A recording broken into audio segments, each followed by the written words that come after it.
கர்த்தருடைய வார்த்தைக்கு நாம் செல்வோம். ரோமர் 10:12. யூதன் என்றும் கிரேக்கன் என்றும் வித்தியாசமே இல்லை, எல்லாருக்கும் கர்த்தரானவர் தம்மை தொழுது கொள்ளுகிற யாவருக்கும் ஐஸ்வர்ய சம்பன்னராய் இருக்கிறார். கர்த்தர் அருளும் ஐஸ்வர்யம் என்கிற தலைப்பில் நாம் போதனையை பார்த்து கொண்டிருக்கிறோம். ஐஸ்வர்யம் என்பது கர்த்தர் நமக்கு அருளுகிற ஒரு நன்மையாக இருக்கிறது. ஆமென்.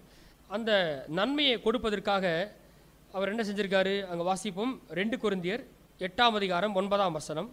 நம்முடைய கர்த்தராகிய இயேசு கிறிஸ்துவின் கிருபையை அறிந்திருக்கிறீர்களே, அவர் ஐஸ்வர்யம் உள்ளவராய் இருந்தும் நீங்கள் அவருடைய தரித்திரத்தினாலே ஐஸ்வர்யவான்கள் ஆகும்படிக்கு உங்கள் நிமித்தம் தரித்திரர் ஆனாரே. சிலுவையில் அவர் நமக்காக ஒரு காரியத்தை செஞ்சிருக்கிறார். சிலுவையில் அவர் ஏழையானார், தரித்திரர் ஆனார். அவர் ஐஸ்வர்யம் உள்ளவர் தான், அதாங்க போட்டிருக்கு. அவர் ஐஸ்வர்யம் உள்ளவராய் இருந்தும் யாருக்காக தரித்திரர் ஆனாரு? உங்கள் நிமித்தம் தரித்திரர் ஆனாரே. அவர் ஐஸ்வர்யம் உள்ளவராய் இருந்தும் நாம் அவருடைய தரித்திரத்தினாலே ஐஸ்வர்யவான்கள் ஆகும்படிக்கு நம் நிமித்தம் தரித்திரர் ஆனாரே. அப்போ அவர் தரித்திரன் ஆகிறதுக்கும் நாம் ஐஸ்வர்யன் ஆகிறதுக்கும் பெரிய சம்பந்தம் இருக்கிறது. பாவத்தின் நிமித்தமான உண்டான அந்த சாபத்தை, தரித்திரத்தை ஏன் சார்பில் என் நிமித்தம் அவர் சிலுவையில் ஏற்றுக்கொண்டார். ஆமென். அவ்வளோ பெரிய காரியத்தை தேவன் செய்ய வேண்டியிருக்குது. இன்றைக்கி ஒரு வேளை நீங்கள் நல்லா சம்பாரித்து ஒரு நல்ல வேலையில் சம்பாதிக்கிறீங்க, எத்தனை பேருக்கு ஐஸ்வர்யம் வருகிறது? ஆமென். நல்ல வேலை இருக்குது, நல்ல தொழில் இருக்குது, நான் சம்பாதிக்கிறேன், என் தேவை சந்திக்கப்படுது, இன்னும் சொல்லப்போ நான் மிச்சம் எடுக்கிறேன், சேர்த்து வைக்கிற முடியுது, இப்படிலாம் சொன்னீங்கன்னா 2 கையை வெட்டி சொல்லணும், கர்த்தாவே உமக்கு ஸ்தோத்திரம். ஆமென். என் நிமித்தம் சாபத்தை, தரித்திரத்தை தேவன் தமது குமாரன் மேலே சுமத்தி என்னை ஐஸ்வர்யம் ஆக்கி இருக்கிறார். அவ்வளோ பெரிய காரியத்தை அவர் செய்ய வேண்டி இருக்குது. சொல்லுவோம், இயேசு தரித்திரர் ஆனார், நான் ஐஸ்வர்யன் ஆனேன். நான் ஐஸ்வர்யத்தை பெறுவதற்கு என்ன செய்யணுமோ அதை அவர் செஞ்சிட்டார். நாம் சில காரியங்களை தொடர்ந்து பார்த்து கொண்டு வருகிறோம். இன்றைக்கு ஒரு காரியத்தை நாம் பார்ப்போம். இது கொஞ்சம் உலக பிரகாரமாக இருக்க மாதிரி இருக்கலாம். 1 தீமோத்தேயு 6 எடுத்துக்கொள்ளுங்க. 17 வாசிப்போம். இவ்வுலகத்திலே ஐஸ்வர்யம் உள்ளவர்கள் இருமாப்பான சிந்தையுள்ளாயிராமலும் நிலையற்ற ஐஸ்வர்யத்தின் மேல் நம்பிக்கை வையாமலும் நாம் அனுபவிக்கிறதற்கு சகலவித நன்மைகளையும் நமக்கு சம்பூர்ணமாய் கொடுக்கிற ஜீவனுள்ள தேவன் மேல் நம்பிக்கை வைக்கவும். அப்படின்னா இங்கே போட்டிருக்கல, நாம் அனுபவிக்கிறதுக்கு சகலவித நன்மைகளையும் நமக்கு சம்பூர்ணமாய் கொடுக்கிற ஜீவனுள்ள தேவன். அப்போ அந்த நன்மை எந்த நன்மையை குறிக்குது? ஐஸ்வர்யத்தை பற்றி தான் குறிக்குது. சரியா? பணத்தை பற்றி தான் பேசுது. நீங்கள் ஐஸ்வர்யவானா இருந்தீங்கன்னா இருமாப்பான சிந்தையான செய்யாதீங்க, இருக்காதீங்க. அந்த நிலையற்ற பணத்தின் மீது நம்பிக்கையை வைக்காதீங்க. உடனே போட்டிருக்கு, நாம் அனுபவிக்கிறதுக்கு சகலவித நன்மைகளையும். அப்போ அந்த ஐஸ்வர்யம் எதை குறிக்குது? அந்த நன்மையை குறிக்குது. அப்போ இந்த வசனத்தில் பாருங்களேன், தேவன் ஒரு மனுஷனுக்கு ஐஸ்வர்யத்தை ஏன் கொடுக்காருன்னு கேட்டீங்கன்னா, முதல் காரணம் சுவிசேஷம் சொல்றதுக்காக இல்லை, சர்ச்சு கட்ட இல்லை, கிடையாது, காணிக்கை போட கிடையாது. ஏன் ஐஸ்வர்யத்தை கொடுக்காரு தெரியுமா? நாம் அனுபவிக்கிறதுக்கு சகல நன்மைகள் நமக்கு சம்பூர்ணமாய் கொடுக்கிற தேவன் நமக்கு ஐஸ்வர்யத்தை கொடுக்கறது முதல் நோக்கம் நாம் அனுபவிக்கிறது. ஐஸ்வர்யம்லாம் எதையுமே அனுபவிக்க முடியாது. அதுக்கப்புறம் தான் பின்னாடி அதெல்லாம் வராரு. உதார குணமுள்ளவனாக இருக்கணும், தாராளமாக கொடுக்கணும், நற்கிரிகளை செய்யணும், அதெல்லாம் அப்புறம் வருது. நித்திய ஜீவனுக்காக நல்ல பொக்கிஷத்தை சேர்த்து வைக்கணும், அதெல்லாம் பின்னாடி வருது. ஆனால் முதலாவது ஐஸ்வர்யத்தை ஏன் கொடுக்காருன்னு கேட்டால், நான் அனுபவிப்பதற்காக. எதுக்காக? நான் அனுபவிக்கிறதுக்காக. எத்தனை பேர் உங்கள் மைண்டை கொஞ்சம் அனுபவிக்குன்னு செட் பண்ணுறீங்க? Praise the Lord. இன்றைக்கி ஒரு வேளை அப்படி இல்லாமல் இருக்கலாம். ஆனால் நான் மனதை செட் பண்ணணும். இல்லை, தேவன் எனக்கு ஐஸ்வர்யத்தை கொடுக்குற முதல் நோக்கம் நான் அனுபவிப்பதற்காக. கொடுப்பாரா கொடுக்க மாட்டாரா? நான் சொல்கிறேன், கண்டிப்பாக கொடுப்பார். ஆமென். சரி, அதை தான் இன்றைக்கி நான் காண்பிக்க இருக்கிறேன். இப்போ இப்படி சொல்கிறோமே, சர்ச்சில் நீங்கள் அனுபவிக்கிறதுக்கு பணம் தரார் ஆண்டவர் அப்படி சொன்னோமா, என்ன நல்லாவா இருக்குது? இருக்கிறதுல பொழப்ப ஓட்டுறது பெரிய கஷ்டமாக இருக்குது. இதில் நீங்கள் ஆங்கிலத்தில் என்ஜாய் பண்ணுறதுக்காக கொடுக்குறாரு. ஆமென். என்ஜாய் பண்ணுறதுக்கு ஆண்டு பணம் தராரா? அப்படி சொன்னால் ஏற்றுக்கிற மாதிரியா இருக்குது? இது ஒரு மாதிரி உலக காரியமாக பேசுகிறீங்களே அப்படின்னு தோணும். எப்படி பேசுகிறாங்க? உலக பிரகாரமாக பேசுகிறாரு பாஸ்டர். ஏன் காலையில் ஆத்தும ஆதாயம் பண்ணை பற்றி பேச வேணாமா? அடுத்த வாரம் பேசுகிறேன். ஆவிக்குரிய ஜீவித்தை பற்றி பேச வேணாமா? ஜெபிக்கிறத பற்றி பேச வேணாமா? கண்டிப்பாக அதெல்லாம் என்ன செய்யணும், இல்லைன்னு சொல்லவில்லை. ஆனால் இந்த அனுபவிக்கிறதுக்காக கொடுக்காருன்னு சொன்ன உடனே, என்ஜாய் பண்ணுறதுக்காக கொடுக்காருன்னு சொன்ன உடனே உலக பிரகாரமாக மனதை திருப்புறாங்க அப்படின்னு தோணுது இல்லையா? முதல்ல நாம் உலகம் என்னன்னு தெரிஞ்சுக்கிறணும். என்ன செய்யணும்? உலகம்னா என்னன்னு தெரிஞ்சுக்கிறேன்னு பாருங்க. அங்கே வாசிப்போம் போங்க. 1 யோவான் 2ஆம் அதிகாரம் 16 வாசிங்க, எடுத்துக்கொள்ளுங்க. யாராவது உங்களை பார்த்து ஆண்டவர் உங்களை அனுபவிக்கும்படி ஆசீர்வதிப்பார் அப்படி சொன்ன உடனே ரொம்ப உலக பிரகாரமாக பேசுகிறீங்க அப்படின்னு சொன்னால் நீங்கள் இடம் கொடுக்க வேண்டியதில்லை, பயப்பட வேண்டியதில்லை. நீங்கள் விசுவாசிக்கலாம், நம்பலாம். அதுக்கு தான் இந்த வசனத்தை நான் காண்பிக்கிறேன். உலகம்னா என்னன்னு போட்டிருக்க வாசிங்க. ஏனெனில் மாம்சத்தின் இச்சையும் கண்களின் இச்சையும் ஜீவனத்தின் பெருமையுமாகிய உலகத்தில் உள்ளவைகள் எல்லாம் பிதாவினால் உண்டானவைகள் அல்ல, அவைகள் உலகத்தில் உண்டானவைகள். ஆமென். போதும். அதாவது உலகம்னா என்ன?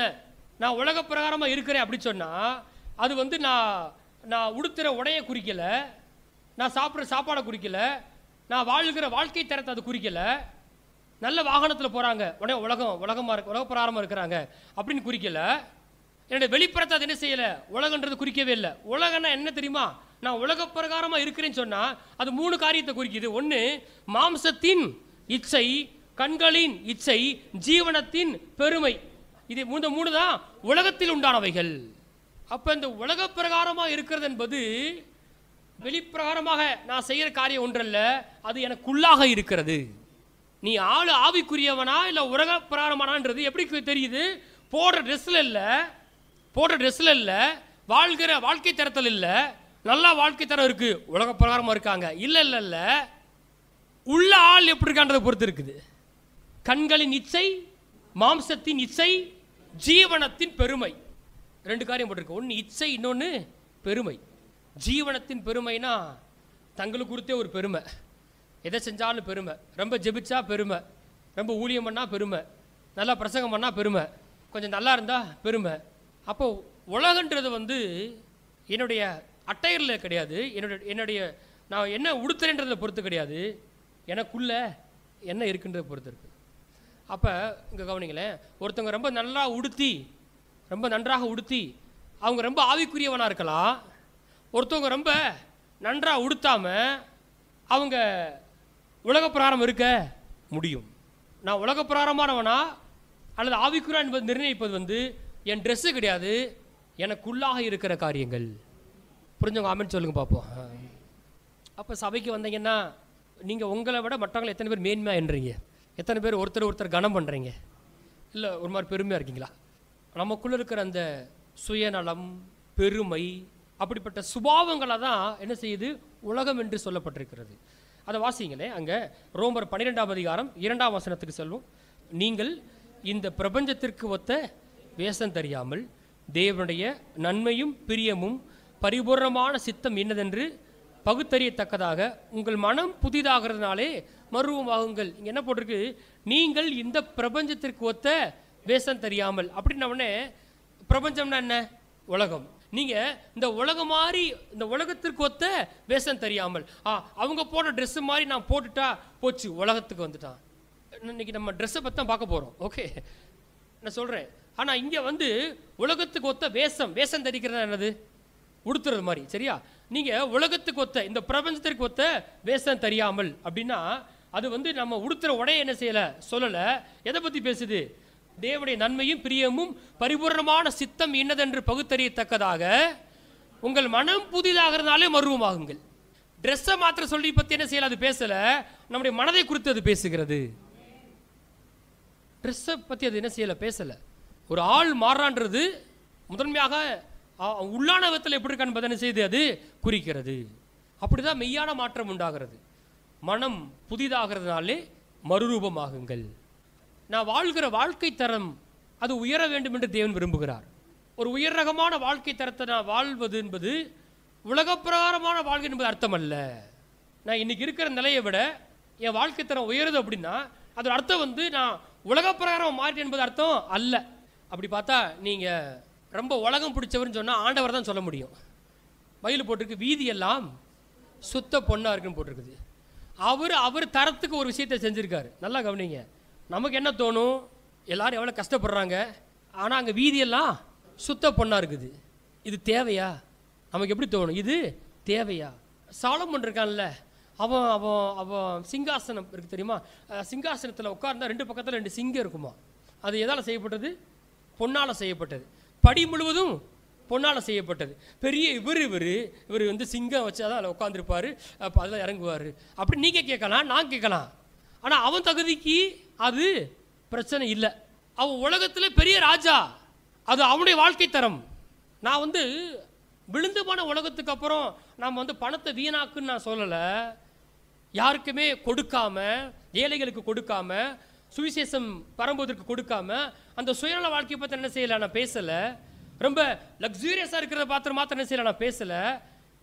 நான் வந்து ஒரு விஷயத்தை உறுதிப்படுத்த விரும்புகிறேன். நம்முடைய வாழ்க்கை தரம் உயருதுன்னா அது உலக பிரகாரமானது அல்ல. கர்த்தருடைய லெவலுக்கு வீதியெல்லாம் சுத்த பொன். சாலமோன் லெவலுக்கு அவனுடைய பாத்திரங்கள் எல்லாம் பொண்ணில் செய்யப்பட்டதுன்னு போட்டிருக்கு. அதை வச்சு நீ உலகப்புறம்னு சொல்ல கூடாது. எதுக்கு சொல்ல வர தெரியுமா? எதுக்காக பேசுகிறேன்னா, நம்ம மனசு நம்பணும், ஆண்டவரே நான் அனுபவிக்கிறதுக்காகவே எனக்கு ஐஸ்வர்யத்தை தருகிற தேவன் நீர். ஆமே, என் பிள்ளைகள் அனுபவிப்பதற்காக ஐஸ்வர்யத்தை சம்பாதிக்க எனக்கு பலனை கொடுக்கிற கர்த்தர் நீர். இதை நம்பணும். வெளியே அழுகிறதுனாலையோ காரியம் என்ன செய்யாது, மாறாது. ஆனால் கர்த்தரை பற்றி ஒரு பெரிய எண்ணம் உள்ளே இருந்துச்சு வச்சுங்களேன். நம்ம வெளிப்புறம் பார்த்து அவர் ஆள் சரியில்லை இப்படியே இருக்கும் பாருங்க. இல்லை, கர்த்தர் பார்க்குற பார்வை வேற. உள்ள ஆழமாக நம்புகிற அந்த மனுஷன் அனுபவிக்கிறதுக்கு சகலவித நன்மைகளும் எனக்கு சம்பூர்ணமாய் கொடுக்கிற ஜீவன தேவன். நான் அப்படிப்பட்டவர் மேல் நம்பிக்கை வைத்திருக்கிறேன். மனசில் என்ன செய்யட்டும், பதியட்டும். எல்லா நன்மைகளையும் கொடுக்கிறவர் கர்த்தராக இருக்கார். யாக்கோபு 1:17 போட்டிருக்கு, நன்மையான எந்த ஈவும் பூரணமான எந்த வரமும் பரத்திலிருந்து உண்டாகி ஜோதியின் பிதாவிடத்திலிருந்து இறங்கி வருகிறது. அவரிடத்தில் யாதொரு மாறுதலும் யாதொரு வேற்றுமை நிழலும் இல்லை. நன்மையான எந்த ஈவும் பூரணமான எந்த வரமும் எல்லாமே எங்கிருந்து வருது? அப்பாட்டிருந்து வருகிறது. எல்லாரும் சொல்லுவோம், நன்மையான ஈவுகள் எனக்கு அப்பாவிடமிருந்து இறங்கி வருகிறது. நாம காணுகிற அத்தனை நன்மைகளுக்கும் சோர்ஸ் வந்து அப்பாவா இருக்கிறார். நன்மையான எந்த ஈவும், பல நன்மையான ஈவுகளை தப்பா பயன்படுத்துறாங்க, அது வேற விஷயம். ஆனா எல்லா நன்மையான எங்க இருந்து வந்துச்சு? அப்பாட்டிருந்து இறங்கி வந்திருக்குது. நன்மைகளின் ஊற்று அப்பாவாக இருக்கிறார். அவர் தான் சோர்ஸ் எல்லா குட் திங்ஸ்க்கும், எல்லா நன்மைகளுக்கும் ஊற்று காரணர் அப்பாவாக இருக்கிறார். அப்ப எல்லா நன்மைகளையும் பார்க்கும்போது நமக்கு ஒன்று தெரியணும், அது அப்பா கொடுத்துருக்கிறார். ஆமென். அது உலகம் கிடையாது. நான் உங்களுக்கு சொல்லுகிறேன், கர்த்தர் உங்களை உயர்த்துவார். அப்படி உயர்த்தும் போது சிறந்த வஸ்திரங்களை உங்களுக்கு கொடுத்து வைப்பார். ஆமென். உயர்ந்த வஸ்திரம், சிறந்த வஸ்திரம் அவர் அருளுகிற ஒரு நன்மையாக இருக்கிறது. இதை பற்றி ஏன் கவனிக்கணும், கொஞ்சம் பார்க்கலாம். அதை அங்கே வாசிப்போம். போங்க, ஆதியாகமம் 3ஆம் அதிகாரத்தை எடுத்துக்கொள்ளுங்க. வஸ்திரத்தை குறித்து தான் பார்க்க போகிறோம், உடையை குறித்து பார்க்க போகிறோம். ஆதியாகமம் 3:10, அதற்கு அவன், நான் தேவரீருடைய சத்தத்தை தோட்டத்திலே கேட்டு நான் நிர்வாணியாக இருப்பதினால் பயந்து ஒழித்து கொண்டேன் என்றான். அப்பொழுது அவர், நீ நிர்வாணி என்று உனக்கு அறிவித்தவன் யார்? புசிக்க வேண்டாம் என்று நான் உனக்கு விளக்கின விருட்சத்தின் கனியை புசித்தாயோ என்றார். சரியா? இந்த சம்பவம் நமக்கு தெரியும். ஆதாம் வந்து பாவம் செஞ்சுட்டான், கர்த்தர் தோட்டத்துக்கு வர்றாரு. இவங்க தேவனுடைய மகிமை இழந்து போயிட்டாங்க. இழந்து போன பிறகு அவங்களுக்கு தெரியுது நாம நிர்வாணியாக இருக்குன்னு அறிஞ்சு விடுறாங்க. அதை மறைப்பதற்காக அவங்களா ஒரு வஸ்திரத்தை உடுத்து வைக்கிறாங்க. அத்தியிலே கொண்டு தங்களுக்கு அரை கட்சிகளை உண்டு பண்ணுறாங்க. அது கொஞ்சம் தானே வந்துடுது, காஞ்சு போய் கீழே விழுந்துருது. இப்போ கர்த்தர் வர்றாரு, கேட்குறாரு, ஆதாமே நீ எங்கேயே இருக்கிறாய்? அவன் சொல்கிறான், நான் நிர்வாணியாக இருக்கிறேன். நீ நிர்வாணி உனக்கு அறிவித்தவன் யார்? புசிக்க வேண்டாம் என்று நான் விளக்கின கனியை புசித்தாயன்னு கேட்குறாரு. கேட்ட பிறகு ஒரு ஒரு ரெமிடி பண்ணுறாரு. அங்கே வாசிப்போம், அதே அதிகாரத்தில் 21 வாசிங்க. தேவனாய கர்த்தர் ஆதாமுக்கும் அவன் மனைவிக்கும் தோல் உடைகளை உண்டாக்கி அவர்களுக்கு உடுத்தினார். முதலாவது பாவம் செஞ்ச மனுஷனுக்கு, நிர்வாணமாக இருக்கிற மனுஷனுக்கு கர்த்தர் செய்கிற முதல் நன்மை பார்த்தீங்கன்னா, அவன் ஆவியில் விழுந்து போயிட்டான். அவனுக்கு இப்போ கர்த்தர் சமூகத்து வர்றதுக்கு ரொம்ப பயம். 2 காரியத்தை பண்ணுறாரு. ஒன்று, ஆட்டுக்குட்டியை அடிக்கிறாரு, ரத்தம் சிந்தப்படுது, அவன் பாவம் மன்னிக்கப்படுது, பாவம் மூடப்பட போகிறது. அதை காண்பிக்கிறாரு. காண்பிச்சுட்டு, பாவம் அறியாத ஆடு உனக்காக அடிக்கப்படுது, நீ எனக்கு முன்பாக என்ன செய்யலாம், வரலாம். இப்போ இன்னொன்று செய்கிறாரு. நாம் ஆராதிக்கிற தேவன் நம்முடைய ஆவிக்கு மாத்திரம் தேவன் அல்ல, நம்முடைய சரீரத்துக்கும் தேவனாக இருக்கிறார். அவர் ஒன்று பண்ணுறார். இப்போ ரத்தம் தான் அடிச்சாச்சுல்ல அப்படின்னு விடல, அந்த ஆட்டுக்குட்டியை தோலை உரிச்சு அதில் தெளிவாக போட்டிருக்குது, தோல் உடைகளை உண்டாக்கி அவர்களுக்கு உடுத்தினார்.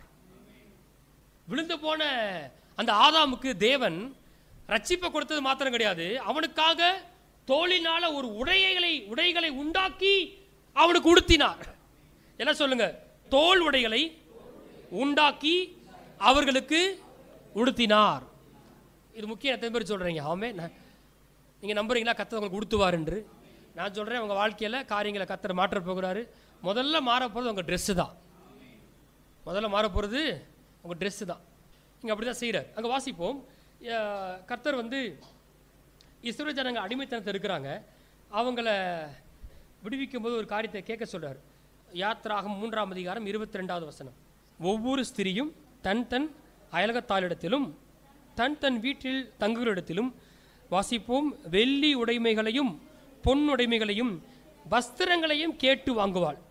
அவைகளை உங்கள் குமாரருக்கும் உங்கள் குமார்த்திகளுக்கும் தரிப்பித்து எகிப்தியரை கொள்ளையிடுவீர்கள். பாருங்க, ஆண்டவர் எதை கொஞ்சம் முக்கியமாக பார்க்குறோம், நாம் என்ன செய்யணும் கொஞ்சம் பார்க்கணும்.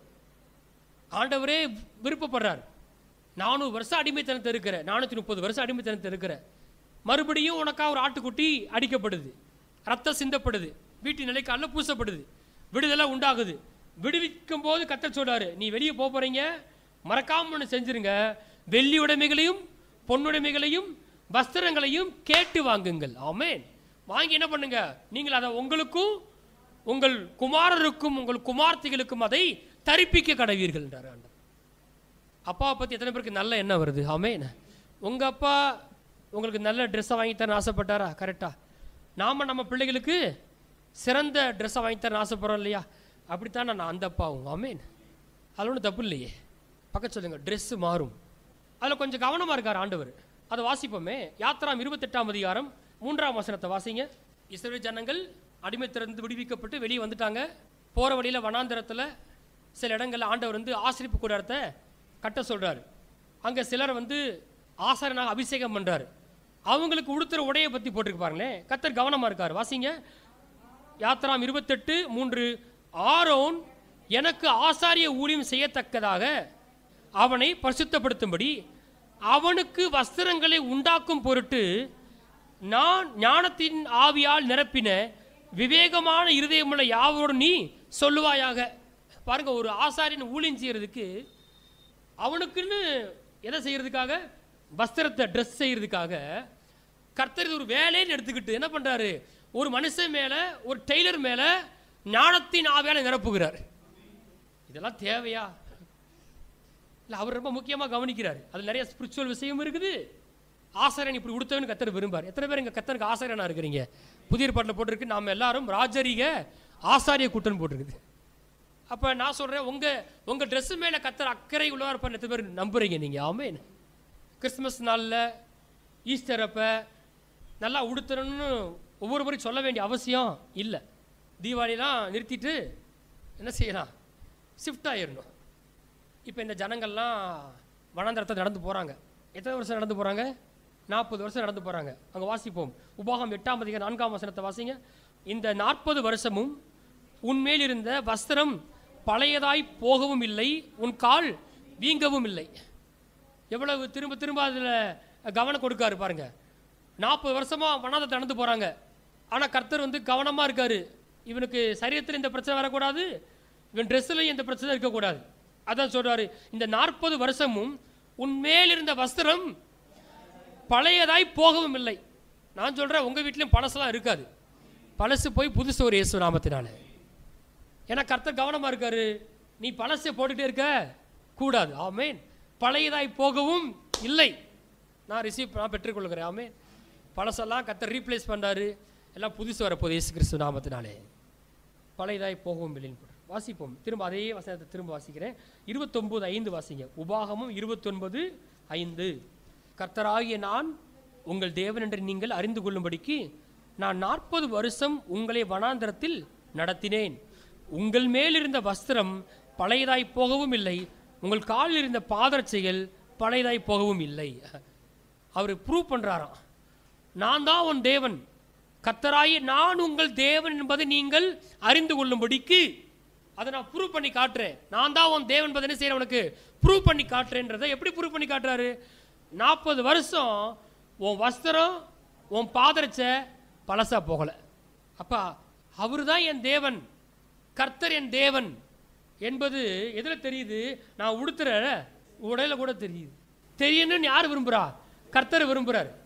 புதுசை தருவாரா தரமாட்டாரா? கண்டிப்பாக தருவார். ஆமென். கர்த்தரை குறித்து காண்பிக்கிறேன். ஏசாயா 6ஆம் அதிகாரம் 1ஆம் வசனம் போங்க. உசியா ராஜா மரணம் அடைந்த வருஷத்தில் ஆண்டவர் உயரமும் உன்னதமான சிங்காசனத்தில் மேல் வீற்றிருக்க கண்டேன். வாசிப்போம். அவருடைய வஸ்திர தொங்கலால் தேவாலயம் நிறைந்திருந்தது. அவர் போட்டிருக்க ட்ரெஸ்ஸு தேவாலயத்தையே நிறைச்சிருக்குது. அதுக்கு கவனம் கொடுத்து இங்கே எழுதி வைக்கப்பட்டிருக்குது. அப்படிப்பட்ட ஆண்டவர் பற்றி பாருங்கள். வாசிங்க போட்டிருக்கு. ஏசா 63 எடுத்துக்கொள்ளுங்க. இயேசுவை பற்றி போட்டிருக்கு. வாசிக்கிறேன். ஏசாயா 63:1.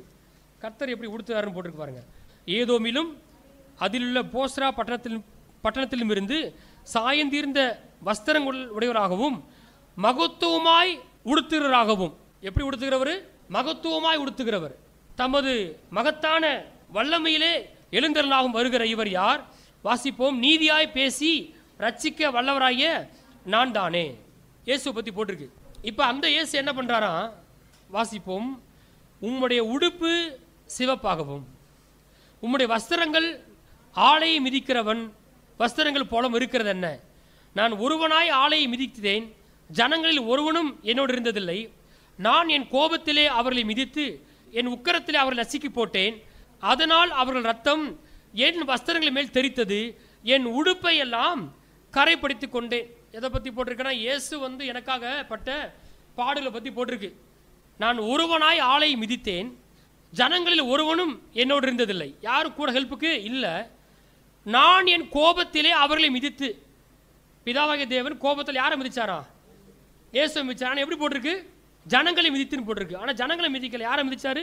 இயேசுவை மிதித்து என் உக்கரத்திலே அவர்கள் நசுக்கி போட்டேன். நம்மளை நசுக்கி போடல. யார் நசுக்கி போட்டாரு? இயேசுவை நசுக்கி போட்டார். அதனால் என்ன நடந்துச்சா? அதனால் அவர்கள் ரத்தம் என் வஸ்திரங்களின் மேல் தெரித்தது, என் உடுப்பை எல்லாம் கரைப்படுத்தி கொண்டேன். மகத்துவமாக உடுத்துகிறவர். ஆனால் நிர்வாணமாக தோணுறாரு சிலுவையில். வஸ்திரம் எல்லாம் ரத்தமாக இருந்துச்சு, உடம்பெல்லாம் ரத்தமாச்சு. என் உடுப்பை எல்லாம் கரைப்படுத்தி கொண்டேன். எதுக்காக தெரியுமா? நம்மை நன்றாக உடுத்து வைக்கும்படிக்கு. ஆமென். அது அவருக்கு ரொம்ப முக்கியம். அதுக்காக தான் வந்தேன்னு சொல்றாரு. வாசிப்போம். ஏசாயா 61 போங்க. 3ஆம் வசனத்தை வாசிங்க. சீயோனிலே துயரப்பட்டவர்களை சீர்படுத்தவும் அவர்களுக்கு சாம்பலுக்கு பதிலாக சிங்காரத்தையும் துயரத்துக்கு பதிலாக ஆனந்த தைலத்தையும் ஒடுங்கின ஆவிக்கு பதிலாக துதியின் உடையையும் கொடுக்கவும் அவர் என்னை அனுப்பினார். அப்போ ஆண்டவர் பாருங்க, உள்ளான விதத்திலையும் மாற்றத்தை செய்கிறாரு, வெளிப்புறம் அதை செய்கிறார். நம்ம உள்ள மாறாமல் வெளியே ட்ரெஸ்ஸு மாறி ஒரு பிரயோஜனமும் இல்லை. அவர் முதல்ல எங்கே மாத்துறாரு? உள்ள மாத்துறாரு. எல்லா இடங்களையும் கவனிச்சு பாருங்க. ஆதியாமத்திலே அப்படிதான். ஆட்டுக்குட்டி அடிக்கிறாரு. ஆதாமுடைய பாவம் என்ன செய்வது? மூடப்படுது. மூடப்பட்ட பிறகு என்ன பண்ணாரு? அந்த தோலை எடுத்து தோல் உடைய உண்டாக்கி உடுத்துறாருன்னு பார்க்குறோம். இஸ்ரவேல் ஜனங்களுக்கு ஆட்டுக்குட்டி அடிக்கப்படுது, விடுதலை உண்டாகுது, வஸ்திரங்களை கேட்டு வாங்குன்னு சொல்றாரு. இங்கே போட்டிருக்கு. ஏன் எதுக்காக வர்றாரா? சாம்பலுக்கு பதிலாக சிங்காரம். நான் என்னன்னு காட்டுறேன். சாம்பல்னா சொல்லுங்க. சாம்பலுக்கு பதிலாக சிங்காரம். அப்புறம் போட்டிருக்கு துயரத்துக்கு பதிலாக ஆனந்த தைலம், ஒடுங்கின ஆவிக்கு பதிலாக துதியின் உடை.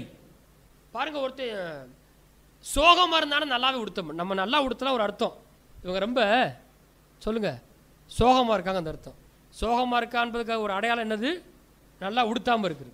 நல்லா உடுத்துனாங்கன்னா கண்டுபிடிச்சிக்கலாம் ரொம்ப சந்தோஷமாக இருக்காங்க. நான் சொல்கிறேன், கர்த்தர் உங்களுக்கு சிங்காரத்தை அருள்வாராக. ஆமென்.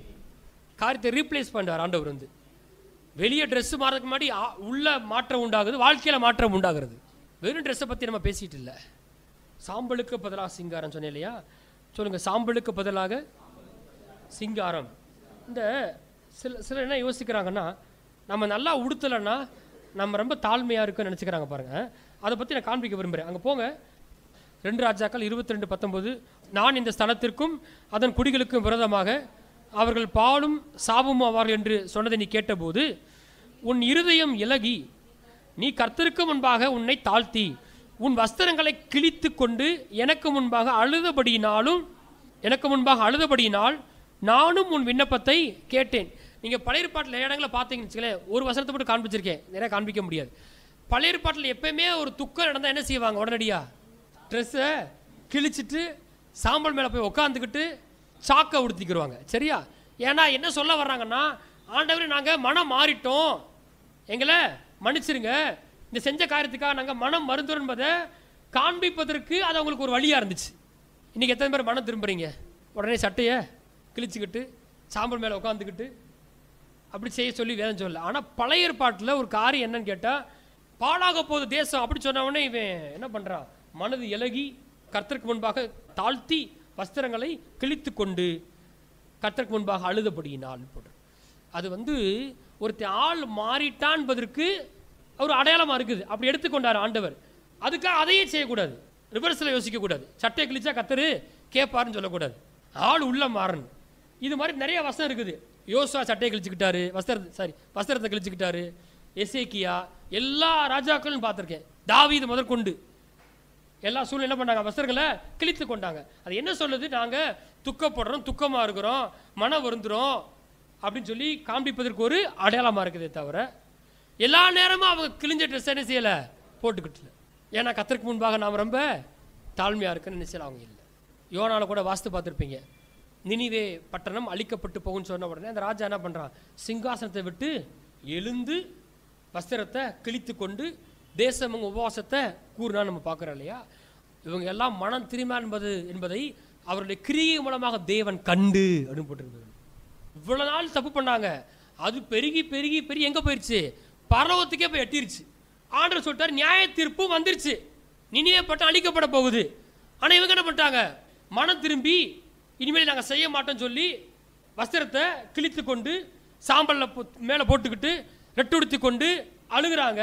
அந்த கிரியைகளை தேவன் பார்த்து இவங்க மனம் மாட்டான்னு பார்த்து அறிந்து கொள்ளான்னு பாடுறேன். இது பழைய ஏற்பாட்டில் இருக்குது, இல்லைன்னு அர்த்தம் கிடையாது. ஆனால் இது நம்ம நல்லா உடுத்தலைன்னா அதுக்கு பேர் தாழ்மைன்னு அர்த்தம் இல்லை. நாம் கர்த்தர் நாமத்தின் மகிமைக்காக நன்றாக உடுத்த வேண்டும். யாரும் என்னை பார்த்து பரிதாபப்பட வேண்டிய அவசியம் இல்லை. யார் பரிதாபப்பட்டும் என் வாழ்க்கையில் எந்த மாற்றமும் வரப்போகிறது கிடையாது. யார் பரிதாபம் எனக்கு தேவை இல்லை. ஆனால் அதனால தான் வேதத்தில் போட்டிருக்கு, யோவேல் 2:12 ஆதலால் நீங்கள் இப்பொழுதே உபவாசத்தோடும் அழுகையோடும் புலம்பலோடும் உங்கள் முழு இருதயத்தோடும் என்னிடத்தில் திரும்புங்கள் என்று கர்த்தர் சொல்லுகிறார். சரி, ஓகே. எப்பவுமே இப்படி தான் செய்வாங்க பழைய ஏற்பாட்டு ஜனங்கள். கர்த்தரை விட்டு யாராவது ஏதாவது பாதையில் போயிடுவாங்க. அப்புறம் ஆண்டவர் தீர்க்கதரிசி அனுப்பி பேச வைப்பார், திரும்ப சொல்லுவார். நான் இந்த காலவேளை சொல்லுகிறேன், கர்த்தர் சொல்வார் திரும்பு. ஆமேன். எந்த பக்கம் போனாலும் சரி, எந்த இடத்துக்கு போனாலும், எவ்வளோ தூரம் போனாலும் சரி, கர்த்தர் மன்னித்து காரியத்தை மாற்ற வல்ல தேவனாக இருக்கிறார். திரும்பு. எல்லா சூழ்நிலையும் கர்த்தர் தான் பேச திரும்புன்றார் ஆண்டவர். திரும்புங்கள். இப்போ இவங்களை பொறுத்த வரைக்கும் பழைய ஏற்பாட்டில் திரும்பினாலே என்ன அர்த்தம், சட்டையை கிழிச்சுக்கிறது. கர்த்தர் பார்த்தார், இந்த வர்றா இதே வேலையாக போச்சு உனக்கு அப்படின்னு சொல்லிட்டு இப்போ ஒன்று சொல்லார். வாசிங்க 13. நீங்கள் உங்கள் வஸ்திரங்களை அல்ல உங்கள் இருதயங்களை கிழித்து உங்கள் தேவனாய கர்த்தரிடத்தில் திரும்புங்கள். அவர் இரக்கமும் மன உருக்கமும் நீடிய சாந்தமும் மிகுந்த கிருபையும் உள்ளவர், அவர் தீங்குக்கு மனஸ்தாபடுவருமாய் இருக்கிறார். எப்போ பார்த்தாலும் வஸ்திரத்தை என்ன செய்யாதீங்க, கிழிக்காதீங்க, அது அர்த்தம் கிடையாது. உங்கள் இருதயங்களை கிழித்து மாற்றம் எங்கே வரட்டும், உங்கள் இருதயத்தில் வரட்டும். அப்போ சாம்பலை உடுத்துனாங்கன்னா கர்த்தர் சொல்றாரு புதிய ஏற்பாட்டில் இயேசு, சாம்பலுக்கு பதிலாக சிங்காரம். யாராவது இன்னைக்கு ஒருவேளை என் வாழ்க்கையை சாம்பலில் உட்காந்துருக்கமா இருக்கு பாஸ்டர், ஒடுங்கி போய் கிடக்கிறேன், ஒடுங்கின ஆவியாக இருக்கிறேன், கர்த்தர் சொல்றாரு சாம்பலுக்கு பதிலாக சிங்காரத்தை உடுத்து வைப்பேன், ஒடுங்கின ஆவிக்கு பதிலாக துதியின் உடைய நான் கொடுப்பேன். கர்த்தர் காரியத்தை மாற்றி உங்களை துதிக்க வைப்பார், சிங்காரமாக இருக்கும். ஆமென். ஆண்டவர் எப்பவுமே ஒரு மனுஷனை நான் உயர்த்துறேன் அப்படின்னு சொன்னாலே முதல்ல அவன் ட்ரெஸ்ஸை மாற்றுவார். நம்புறவங்களும் ஆமென்னு சொல்லுங்கள் சத்தமா. ஒரு மனுஷனை உயர்த்துறாருன்னா கண்டிப்பாக அவன் ட்ரெஸ்ஸை மாற்றுவார். ட்ரெஸ்ஸெல்லாம் எடுக்க முடியல பாஸ்டர் அப்படி சொன்னீங்கன்னா ட்ரெஸ் எடுக்கிற மாதிரி கர்த்தர் பணத்தை தருவார். பழசெல்லாம் போகும், புதுசு ஒரு இயேசு நாமத்தினால. கர்த்தர் நம்முடைய நிர்வாணத்தை மூடுகிற தேவனாக இருக்கிறார். எசேக்கியேல் 16:8 வாசிங்க. நான் உன் அருகே கடந்து போன போது உன்னை பார்த்தேன், இதோ உன் காலம் பருவ காலமாயிருந்தது. அப்பொழுது என் வஸ்திரத்தை உன்மேல் விரித்து உன் நிர்வாணத்தை மூடி உனக்கு ஆணையிட்டு கொடுத்து உன்னோடே உடன்படிக்கை பண்ணினேன் என்று கர்த்தர் ஆண்டவர் சொல்லுகிறார். இவ்விதமாய் நீ என்னுடையவளானாய். கர்த்தர் பாவத்தில் கிடைக்கிற ஒரு ஆளை பார்க்கும்போது என்ன பண்ணார், இன்னொரு இடத்த ரொம்ப ஆழமாக போட்டிருக்கோம். ரத்தத்தெல்லாம் தொடச்சி என்ன பண்ணாராம், வஸ்திரத்தை உடுத்து வித்தாராம். இப்படி தான் இருந்தோம் நம்ம. எனக்கு என்னுடைய வஸ்திரத்தை உனக்கு நான் கொடுத்து, இன்னொரு நாள் பார்ப்போம், ரட்சிப்பின் வஸ்திரத்தை கொடுத்திருக்கிறாரு, நீதியின் சால்வை உடுத்திருக்கிறாரு.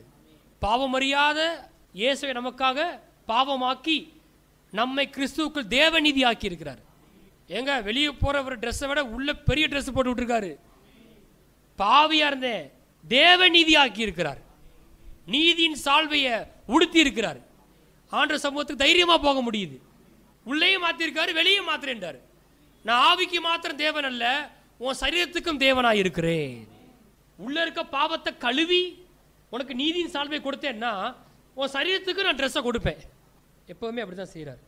ஒருத்தர் அங்க வாசிப்போம், பாவத்திலிருந்து வெளியே வந்தாவோ அல்லது ஒருத்தரை கர்த்தரை உயர்த்தும் போதோ அவர் செய்கிற முதல் காரியம் ட்ரெஸ்ஸை மாற்றுவார். ஆமே, வாசிங்க லூக்கா 15ஆம் அதிகாரத்தில் 18 வாசிங்க.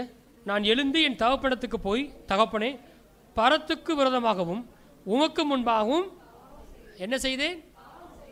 பாவம் செஞ்சாலும் நீ என்ன செய்வீங்க? துரத்தி அனுப்பிச்சு விட்ருவோம் இல்லையா?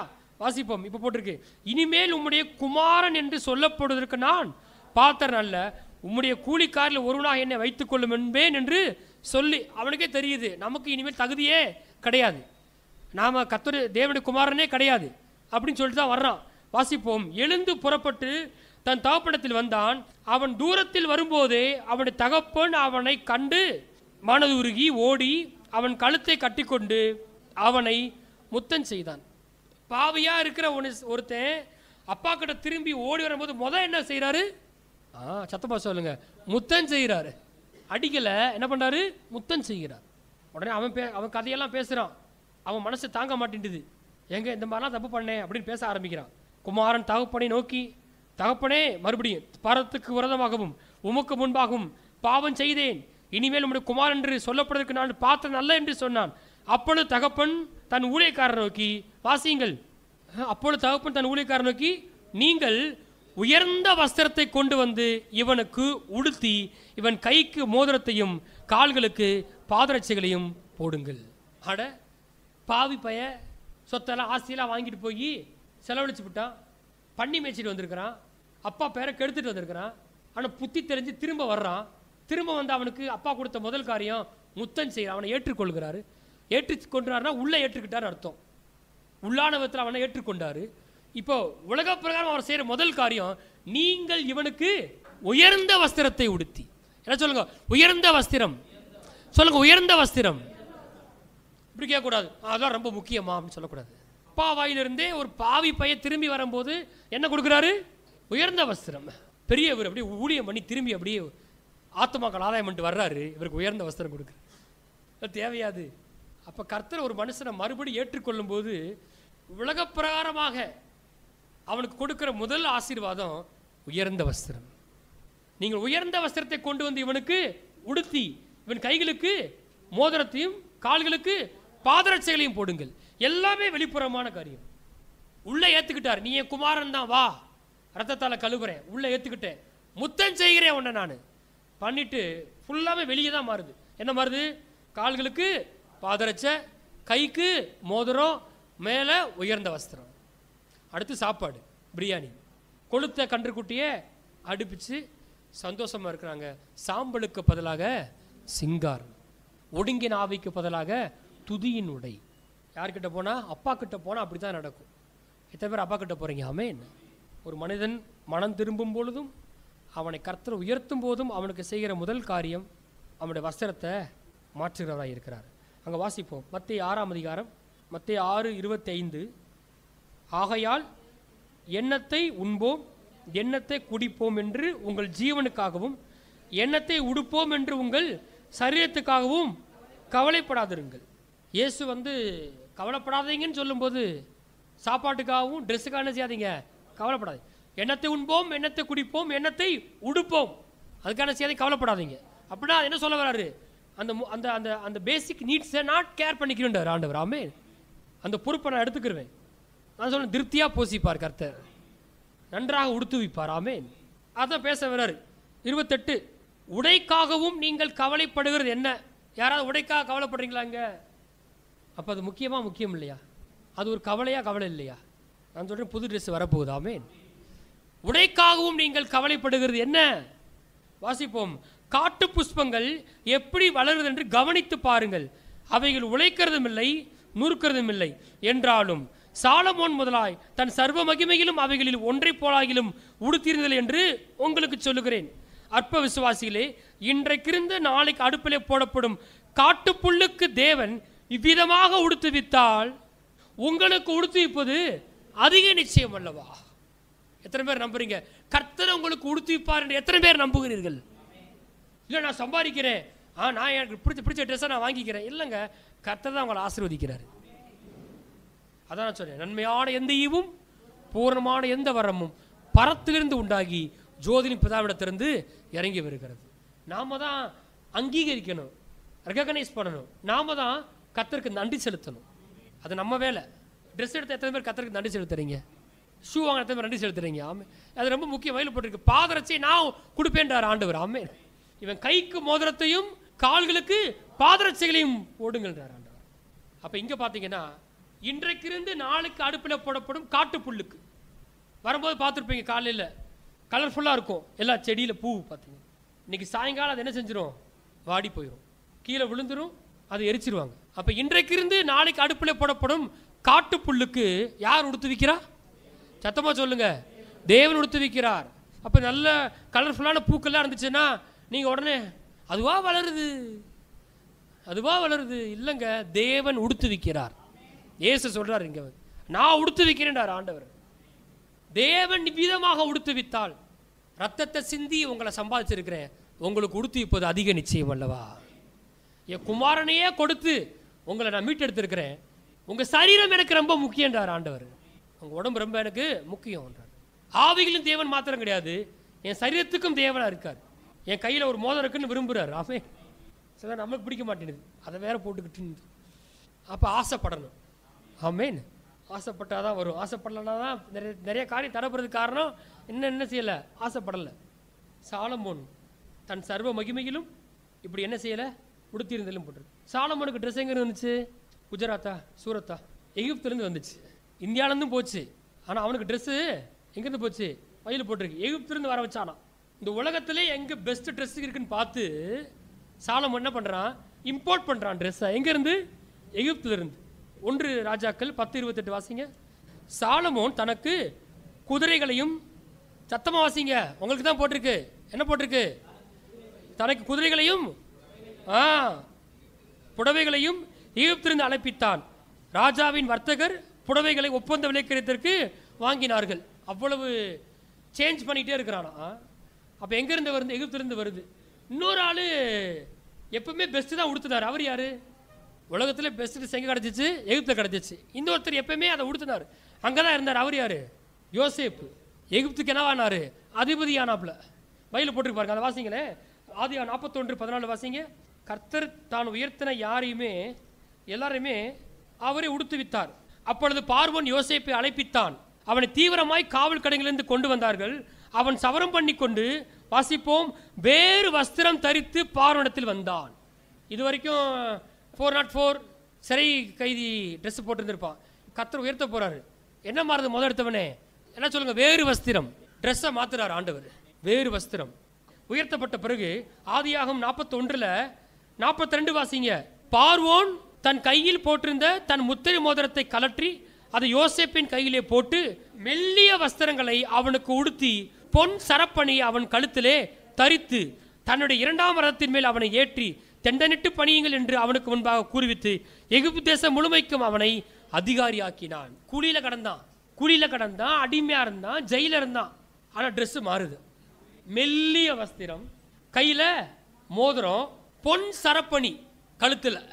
2ஆம் ரதம் முதல்ல யார் இருக்கா? பார்வோன் இருக்கா. 2ஆம் ரதம் யாருக்கு? யோசேப்பு கொடுக்கப்படுகிறது. உயர்வு யார் உயர்த்த? கர்த்தர் உயர்த்தினார் பாருங்க. நம்புறீங்களா? கர்த்தர் உயர்த்தும் பொழுது உயர்ந்த வஸ்திரம் கொடுப்பார் என்று? சின்ன நம்பிக்கை. கர்த்தர் ஒருவனை உயர்த்தும் போது உயர்ந்த வஸ்திரம் உடுத்து வைப்பார். அங்கே வாசிப்போம். எஸ்தர் 6ஆம் அதிகாரம் 8 வாசிக்க போகிறோம். அந்த சம்பவம் உங்களுக்கு நன்றாக தெரியும். மொர்தெகாய்க்கும் ஆமான், அதாவது ராஜா மொர்தெகாயை கனம் பண்ண விரும்பியிருப்பார். அந்த நேரத்தில் ஆமான் வருவான். ஆமான்ட்ட அந்த ராஜா கேட்பார், ராஜா கனம் பண்ண விரும்பும் மனுஷனுக்கு என்ன செய்யப்பட வேண்டும் என்று அங்கே கேட்கப்படுது. அதை வாசிக்கலாமா? அங்கே வாசிங்க. எஸ்தர் 6 வாசிப்போம்.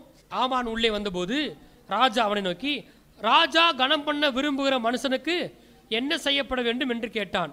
அதற்கு ஆமான், என்னையன்றி யாரை ராஜா கனம் பண்ண விரும்பார் என்று தன் மனதிலே நினைத்து ராஜாவை நோக்கி, ராஜா கனம் பண்ண விரும்புகிற மனுஷனுக்கு செய்ய வேண்டியது என்னவென்றால், கேள்விக்கு பதில்.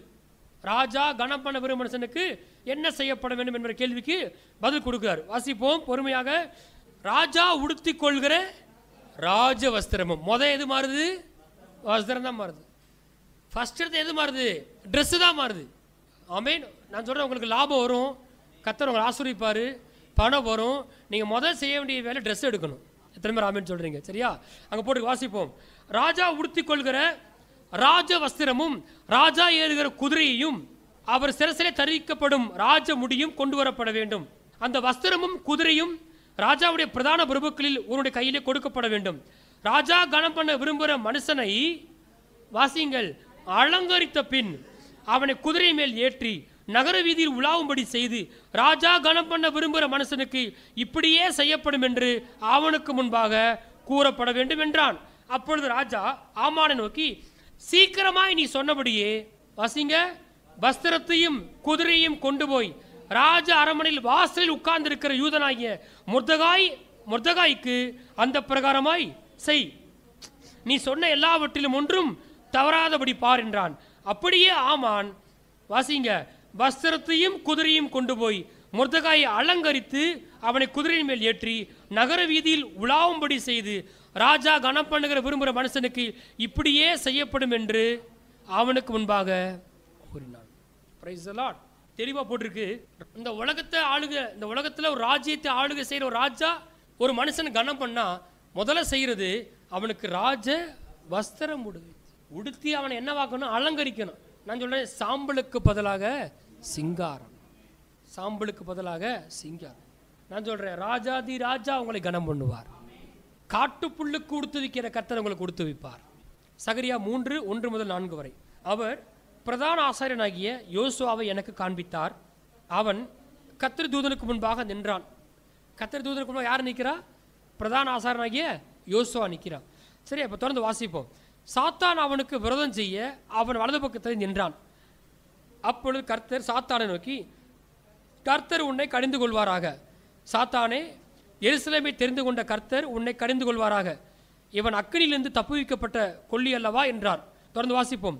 யோசுவாவெனில் அழுக்கு வஸ்திரம் தரித்தவனாய் தூதனுக்கு முன்பாக நின்றிருந்தான். அவர் தமக்கு முன்பாக நிற்கிறவரை நோக்கி, இவன் மேல் இருக்கிற அழுக்கு வஸ்திரங்களை களைந்து போடுங்கள் என்றார். பின்பு அவனை நோக்கி, பார், நான் உன் அக்கிரமத்தை உன்னிலிருந்து நீங்க செய்து உனக்கு சிறந்த வஸ்திரங்களை தரிப்பித்தேன் என்றார். அவருடைய சமூகத்தில் நிற்கும் போது உள்ளான விதத்திலையும் சரி வெளிப்பிரகாரமும் சரி கர்த்தர் என்ன பண்றாரு? அழுக்கு வஸ்திரங்களை களைந்து போட்டு சிறந்த வஸ்திரத்தை உடுப்பிக்கிறார். எல்லாம் சொல்லுங்க, சிறந்த வஸ்திரம். சொல்லுங்க, சிறந்த வஸ்திரங்கள். ரொம்ப முக்கியமாங்க. ஆமாங்க, ரொம்ப முக்கியம்.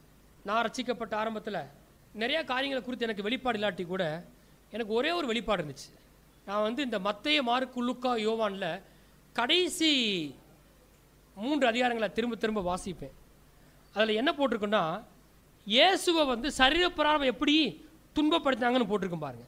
எந்த அளவுக்கு அவரை கேவலப்படுத்தினாங்க, எந்த அளவுக்கு அவரை அவமானப்படுத்தினாங்க.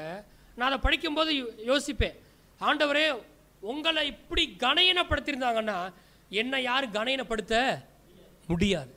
இந்த பாடுகளாக நீங்கள் கடந்து போயிருந்தீங்கன்னா இந்த பாடுகளை சுமக்க வேண்டிய அவசியம் இல்லை அப்படின்னு நம்பினேன் பாருங்க. எத்தனை பேர் நம்புறீங்க? ஆமென். இயேசுவை அடிக்கிறான், கணத்தில் அறையிறான், கணையனப்படுத்துறாங்க. இப்போ நான் அப்படிதான் நம்பினேன் பாருங்க. என்ன எந்த மனுஷனும் கணையனப்படுத்த முடியாது. எனக்கு கணையனப்படுத்த விரும்புகிறவன் வெக்கப்பட்டு போவான். ஏன்னா இயேசு எனக்காக கணையனப்படுத்தப்பட்டிருக்கிறார். அந்த இயேசு நான் நன்றாக உடுத்துவதற்காக என்ன பண்ணாருன்னு நான் காண்பிச்சு முடிச்சிடுறேன். வாசிங்க, யோவான் 19ஆம் அதிகாரம். அப்படியே நம்பணும். ட்ரெஸ் ரொம்ப முக்கியமா? 23ஆம் வசனத்தை வாசிங்க. யோவான் 19:23. என்ன கேள்வி? ட்ரெஸ் ரொம்ப முக்கியமா? வாசிப்போம். போர்ச்சேவகர் இயேசுவை சிலுவையில் அறைந்த பின்பு அவருடைய வஸ்திரங்களை எடுத்து ஒவ்வொரு சேவகனுக்கு ஒவ்வொரு பங்காக 4 பங்காக்கினார்கள். அங்கியையும் எடுத்தார்கள். அந்த அங்கி தையல் இல்லாமல் மேலே தொடங்கி முழுவதும் நெய்யப்பட்டதாக இருந்தது. பார்த்தீங்களா, இயேசு எங்கே போகிறாரு? சிலுவைக்கு போகிறாரு. போகும்போது எப்படி ட்ரெஸ் உடுத்திட்டு போகிறாரு? அழுக்கா உடுத்திட்டு போகல. எப்படி போட்டு போயிருக்காரு? அந்த ட்ரெஸ்ஸை போர்ச்சேவங்க, நல்லா சம்பளம் வாங்குற ஆட்கள் அவனுங்களாம். அப்படிப்பட்ட ஆள்கள் அந்த ட்ரெஸ்ஸு மேலே ஆசைப்பட்டு என்ன பண்ணுறானுங்க? அது மேலே சீட்டு போடுறானுங்க. கிழிச்சிட வேண்டாம், முழுவதும் நெய்யப்பட்டிருக்குது, தையலே இல்லை. அப்படிப்பட்ட உயர்ந்த வஸ்திரத்தை இயேசு சிலுவைக்கு போகும்போது கூட உடுத்தி இருந்தார். சிலுவைக்கு தானே போகிறோம், சர்ச்சுக்கு தானே போகிறோம், அப்படி இல்லை, பெஸ்ட்டாக உடுத்திட்டு சிலுவைக்கு போகிறாரு. இவனுங்க ட்ரெஸ்ஸை அதை எடுத்து வஸ்திரங்கள் மேலே என்ன பண்ணுறாங்களாம்? வாசிப்போம் அதை. அவர்கள் இதை நாம் கிழியாமல் யாருக்கு வருமோ என்று இதை குறித்து சீட்டு போடுவோம் என்று ஒருவோடு ஒருவர் பேசிக்கொண்டார். நல்லா கவனிங்க, ஒரு திருடன் சிலுவைக்கு கொண்டு போகிற யார்? ஒரு திருடன், கள்ளன், குற்றவாளி. குற்றவாளி ட்ரெஸ்ஸுக்கு மேலே யாராவது சீட்டு போட்டு அதை எடுப்பாங்களா? இப்போதைக்கு இயேசு ஒரு குற்றவாளி. அந்த குற்றவாளி உடுத்திருந்த ட்ரெஸ்ஸு மேலே சீட்டு போட்டு அது எனக்கு வேணும்னு இவங்க சண்டை போடுறானுங்கன்னா அது எப்படிப்பட்ட ட்ரெஸ்ஸாக அந்த கொஞ்சம் யோசித்து பாருங்களேன். வாசிப்போம். பேசிக்கொண்டார்கள், என் வஸ்திரங்களை தங்களுக்குள்ளே பங்கிட்டு என் உடையின் மேல் சீட்டு போட்டார்கள் என்கிற வேத வாக்கியம் நிறைவேறத்தக்கதாக போர்ச்சேவகர் இப்படி செய்தார்கள். இயேசு கொடுத்த சொல்லப்பட்ட அந்த தீர்க்க தரிசனத்தில் எதுவும் வருது, வஸ்திரமும் வருது. யாக்கோபு தன் குமாரன் யோசேப்பின் மீது அன்பு வச்சு பலவர்ண அங்கேயே உடுத்து வித்தான். பிசாசு அவன் மேல உள்ள தரிசனத்தை எடுக்கும்படிக்கு, அவனை ஒன்றுமலமாக்கும்படிக்கு அவன் வஸ்திரங்களை உரிந்து கொண்டு குழியில போட்டான். தேவன் மறுபடியும் அவனை உயர்த்தி வேறு வஸ்திரம் கொடுத்து மெல்லிய வஸ்திரத்தை உடுத்து வித்தார். பிசாசு ஒரு மனுஷனை நிர்வாணமாக்குறான், இயேசு அவனுக்கு உயர்ந்த வஸ்திரத்தை உடுத்து வைக்கிறார். அதுக்காக அவர் கொடுத்த விளைக்கிறம் ரொம்ப பெருசு. சிலுவை எனக்காக நிர்வாணமாக தூங்கினார். இன்றைக்கிருந்து நாளைக்கு அடுப்பில் போடப்படும் காட்டுப்புல்லுக்கு இவ்விதமாக உடுத்து வைக்கிற தேவன், பூக்களுக்கு கோடான கோடி பூக்களுக்கு உடுத்து வைக்கிற என் தேவன் நான் நன்றாக உடுத்தும்படிக்கு எனக்காக சிலுவையில் நிர்வாணமாக தூங்கினார்.